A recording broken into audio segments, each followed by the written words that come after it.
2021 marks the 10th anniversary for Ninjago, and by this point, it's older than most unvaccinated children. The celebrations from LEGO have been absolutely huge. We're seeing new sets branded with 10th year anniversary on the box, not to mention the fact that every single set comes with an exclusive golden ninja. I mean, I never really needed my kidneys anyway. Ninjago always seems to be compared to other themes which seem to end after 2 to 3 waves. I mean, why the hell is it that Ninjago has lasted for 10 years whilst Chima lasted for only around 2? Come on, I mean, everybody loves furries and drugs, am I right, kids? So today I'm going to be asking the question, why the hell is Ninjago still alive?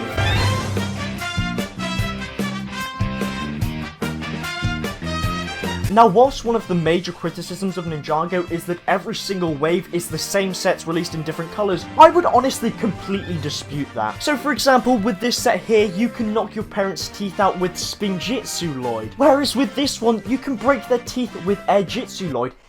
It's a big difference. Each season of Ninjago has a completely unique theme that it has something for absolutely everybody. Your brother might like robots, your sister might like pirates, and your gran might like ghosts because she's gonna become one soon. Inevitably, the variety just helps to keep the theme feeling fresh because of the great minifigures and fantastic sets. I mean, take this set for example. I mean, look, it's been pretty hard trying not to get swarmed by women every single place I go, but come on, can you really blame them? I, like many other Ninjago fans, was introduced to the theme because of the TV show, and I think you'd be hard-pressed to find anyone my age who didn't want to run away from home after Lloyd was the Green Ninja. I just hate children. The TV show is just honestly amazing. Not only is the storyline often incredibly engaging, but the lore is so deep that I wouldn't be surprised if Ninjago continues for decades after it's cancelled. And one of the huge selling points of the theme was simply the characters. Everyone had their favourite ninja because their personalities were all so varied. You have the comic relief, the leader, the smart one, and the simp. Having so many characters meant that any kid watching was able to empathise with at least one of the ninja, and furthermore was wanting to splash out their cash to get that ninja in a set. And unsurprisingly, LEGO sort of knew that this was going to happen, and with every single wave, you have to spend at least £100 to try and get every single ninja. But year after year, the theme's quality has remained incredibly consistent in my opinion. Each set has unique box branding which helps to differentiate it from former seasons. It creates this sort of sense of collectability, as though you have to buy the sets now because they will never be on sale again, right? Until, you know, they were. See, one of the slight issues with new fans getting into the show was that the sets were so goddamn expensive now. The only real alternative was to buy one off of eBay, but come on, do you really want to buy a set that looks like Madeline McCann has played with it? So LEGO did the unthinkable and in 2019 revamped a ton of old LEGO sets. Yes!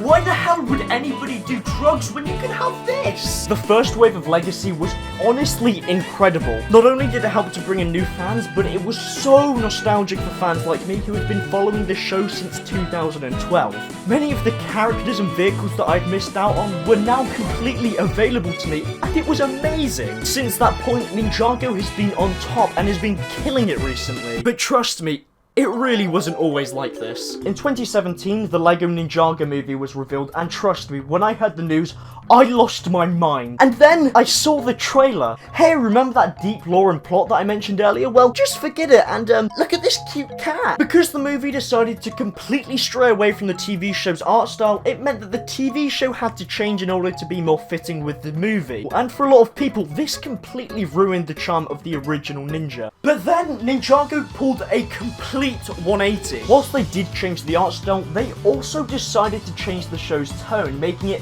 far darker and grittier than it's ever been. And as a result, we got 3 seasons which were just absolutely incredible. And to give credit where credit's due, quite a lot of new fans came over to watch the TV show because of the new art style. And I think that these changes perfectly highlight why Ninjago succeeds where other themes fail. I mentioned this earlier, but Ninjago keeps reinventing itself season after season without fail. Not only with its box art, but with new villains, new vehicles, new minifigures, and so on. It's great. Ninjago just seems to adapt to what the needs of the audience are. And as the fans grew up, so did the show. And by this point, Ninjago is basically just the staple for LEGO. I mean, it's got plushes, it's even got a theme park ride. I mean, come on, if you were gonna die anywhere, you'd want to die here, right? Alright, look, I'm gonna be real. Statistically speaking, You're not subscribed, and I think that you should probably fix that pretty sharpish. I mean, I don't really have anything to offer you, but if you subscribe, I'll give you, women?